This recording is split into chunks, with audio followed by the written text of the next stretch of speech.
Сәлеметсіздер ме оқушылар, бүгін бізде геометрия 7 сынып 16-та 8 пен 16-та 14 есептің аралығында есептер ұсынылды. Есептердің теңдігі дұрыс. Егер де сіз түсінбей қалған немесе қосымша сұрақтарыңыз болса, комментарийға қалдырыңыз, жауап беруге тырысамын. Ұсыныстарыңыз, талаптарыңыз болса, тоже комментарийға қалдырыңыздар, ақпарат беремін. Каналым қызықты болса, сонымен қатар жаңадан шыққан есептерді немесе басқа да сабақтарды көру үшін каналыма тіркеліңіз.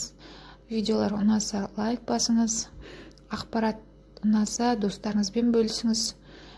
Мен сізді арнамнан көргеніме қуаныштымын. Менімен бірге үздік болыңыз. Видеоны көруге сәттілік тілеймін. Рахмет.